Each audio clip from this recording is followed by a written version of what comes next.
Yes guys, what's going on? Welcome back to the channel and welcome to episode number 8 of our EAFC Rebuild Career Mode here with Sheffield Wednesday.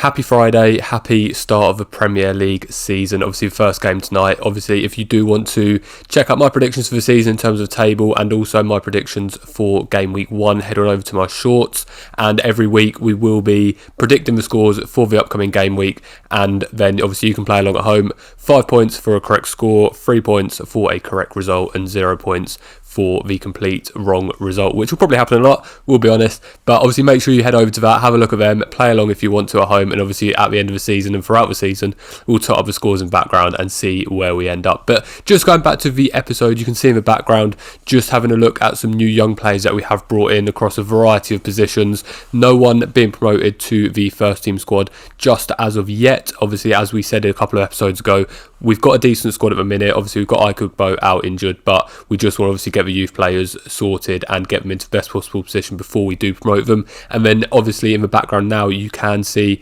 the shortlist for some players that we have been scouting in the background. Again, across a variety of positions, we're basically scouting anyone that has a contract that is due to expire next summer, which means potentially in January we can sign them on a pre-contract agreement. There can be changes in their contracts, which means they won't be available. They might sort of extend their contracts with their current clubs, which means they won't be available for a free transfer in January, ready to sign in June. However, they're the ones we're currently looking at. Again, looking at a variety of positions, making sure to fill out the squad. Like I've said a few times, we're trying to obviously follow and make this as realistic as possible, so we're not looking to sign anyone for transfer fees in January at least, and possibly next summer as well. But we'll see how we get on, and obviously we'll change the expectations of the team depending on how the team finishes. But that's how we look at the minute, and obviously I'll keep you updated into any transfers or transfer approaches or anything we do make. But going into the first episode at home against Preston North End, we do take a 1-0 lead there through Dom Iorfa, who has scored a couple of goals and been a real threat from set pieces for us, and he's bagged another goal there with a header. The last episode we finished obviously with that heavy defeat to Derby, so if you want to obviously go back and look at previous episodes to see how the season's gone so far, we have had a couple of heavy defeats in there, and one of them was the final game of the last episode against Derby. So we wanted to come back and get off to a really good start here, and we did that by getting a 1-0 lead, should I say, with Dom Iorfa's goal there. We did get another couple of opportunities. Kadimieti there having a good chance, but unfortunately couldn't put it away, obviously in place of Ikubo, who's out for 3 months. But it was Preston who were really pressing on. They were trying to get the equaliser from us just before half-time, get a good shot there. But Pierce Charles, as he always does, makes a save and keeps his clean sheet intact for now in this game. But Preston weren't going to lie down just after half time. Reece gets the shot in from the edge of or from just inside the box, but fortunately just goes high and wide and doesn't trouble Pierce Charles, and the scores do stay at 1-0. We were still obviously going to keep having opportunities. Ingleson picks up the ball here, knocks the ball back to Barry Bannon, and Barry Bannon trademark full volley on the edge of the box. Nearly steers its way in, but unfortunately the Preston North End goalkeeper keeps that one out, and from a resulting corner, Iorfa doesn't quite get the header. Ingleson gets the shot in from close range, but the defender's there and it just hits off his heel to go out for a corner kick. And then it was Preston who really started building here, going into the last sort of 20 minutes of the game. Osmajic puts the ball out on the edge of the box. He finds a really good pass to Sam Greenwood. Sam Greenwood gets the shot away, but the block from the defender and jumped on by Pierce Charles keeps the score at 1-0. And it was one of those. It was a real back and forth game, if I'm being honest, but it was one of those where there weren't many highlights, because although it was back and forth and a bit ping pong, there weren't really too many shots throughout the game. Just towards the end of the game here, another real good opportunity there, but another smashing save from Pierce Charles to keep us in that 1-0 lead.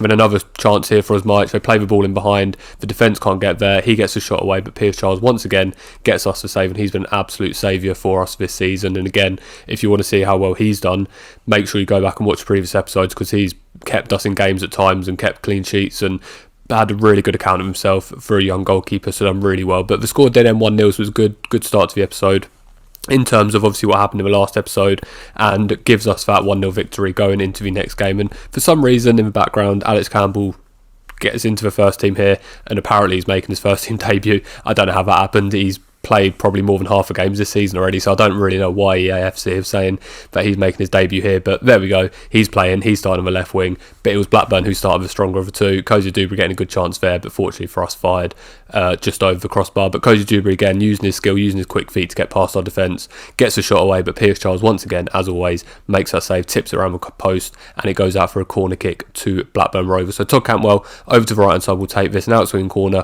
finds Dom Hyam, falls its way to Emmanuel Dennis, the former Watford striker, and Emmanuel Dennis is not going to miss from there. Fairly straightforward, centre of a goal, pretty much an open goal, just fires it into the back of the net to give Blackburn a 1-0 win away from home, or a 1-0 victory away from home against us at Sheffield Wednesday. And it was only going to get worse from there. 30 minutes in, the ball finds its way to Ohashi, clear on goal, no defenders around him, smashes it past Pierce Charles. And again, this is another midweek game. We've made a few changes. We've got Kai Drake in there, we've got Liam Palmer left back, and I just feel we've got a decent first team, and when we've got our two first choice centre backs in Bernard and Iorfa playing together, we do seem to do really well defensively, like we did in that game against Preston where we kept a clean sheet. But I feel like as soon as we make a bit of a change to that defence, we absolutely capitulate and there's loads of gaps, and that is something we're going to have to address, whether it's improving the players and obviously getting them to a place where we're confident that they can play these games, or whether it's in January summer transfer window we bring more players in to try and obviously fill that gap, because when those two,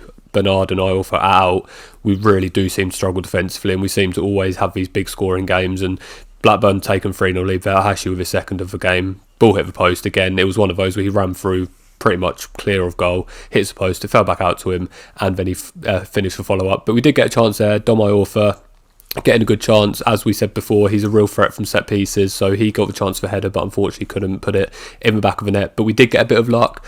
About 20 minutes before the end of the game, Alex Campbell picked up the ball on the edge of the box on the left-hand side.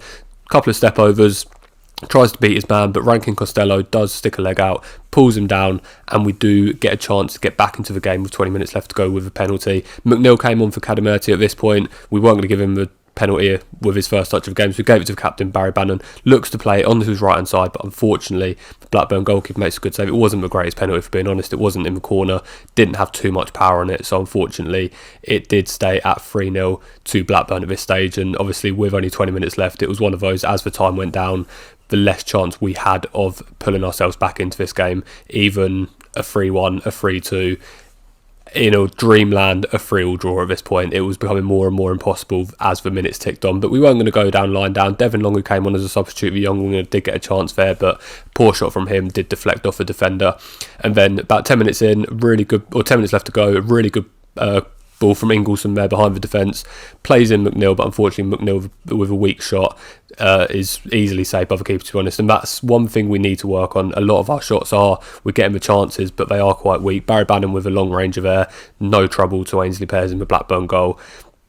And then Blackburn from here, they just walk through us really. Travers picks ball up, he plays it into Emmanuel Dennis, who's played a really good game for Blackburn here. He plays it through to Callum Britton when Jan Valery stepped up and left the space down the left hand side for Blackburn here. Otigbayev, the young defender, tries to get him, doesn't quite do it. Kai Drake, he tries to make a challenge, but inexperience. He didn't want to stick his leg in and concede a penalty, and they did get the shot away from Maktar Gay, but luckily Pierce Charles made the save. The corner's going to come in from Ryan Hedges here from the left hand side. He plays it up.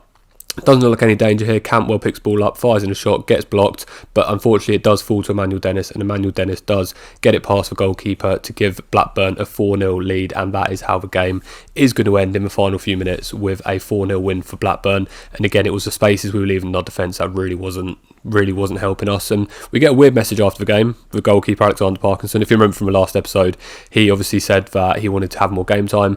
We haven't played him at all, but for some reason he says thank you for giving us the game time, so we'll take it. He seems positive, so there we go. And then after the game we do look at a couple of young players we can bring in. We brought Hayward, the central midfielder, in, and we brought Sullivan, the current winger, but obviously we are looking to change him to a striker just to fill in a few gaps. We haven't really got many central midfielders that we can bring in. And then obviously the striker, Cadmerty's not really doing it for us in Ugbo's place. Charlie McNeil, like you saw in that last game, his finishing's not quite up to scratch, and not to say a young right winger who we're converting to a striker is going to be any better, but we've got to throw them in, give them a chance and see what happens. They might not get game time for a little bit of time, but if and when they do, if they can take their chance, obviously they'll be there. And he's a 6'2" rated player, so he should be fairly decent, although his shooting isn't the best. But just looking, obviously we're 20 games into the season now, just going through the squad just to see where improvements are and if any players are flacking away. And then you can see here Malik Wilks. We did say in the first ever episode when we released all of the players that have been released in real life by Sheffield Wednesday, Malik Wilks we couldn't release. He was out on loan and we didn't have enough players to actually release him. But now we've brought a lot more young players in. The squad's filled out a little bit, so we did recall Malik Wilks and release him from the squad as per real life, just to keep this realistic. But as I say, 20 games in, we're just going to have a look at some of the stats going on so far. So Ingleson, the central midfielder, joint top scorer there with Jamal Lowe. Ikugbo with 6, obviously out injured at the minute, and then a couple of players on 3, a couple of players on 2, and then the odd player on 1 as well. So Ingleson, really good to see him from central midfield getting that top scorer belt alongside Jamal Lowe, and then Barry Bannon with the highest assists alongside Kabaki, which is strange because Kabaki hasn't actually played as many games as a lot of the players in the first team. He's obviously been rotating with Campbell, but it's good to see that he's obviously having contributions, and that central midfield duo of Ingleson and Barry Bannon looks to be playing really well. And then just looking through here, looking at the highest value players we've got, obviously looking potentially if anyone does come in with any offers during the January transfer window, looking at the wages in case we look at anyone to buy during the January transfer window. We don't want to go outside the current wage structure. Highest earner at the minute is Barry Bannon on 9k, so we don't obviously want to sort of breach that. Obviously bear in mind what's going on with Sheffield Wednesday in real life. And then only 2 players with contracts coming up at the end of the season, Otigbo and Palmer. But that's going to bring us to the end of the episode. Only 2 games in this one. As always, please hit that like button, hit that subscribe button, make sure to comment any suggestions, and I will catch you on the next one. Take care of yourselves.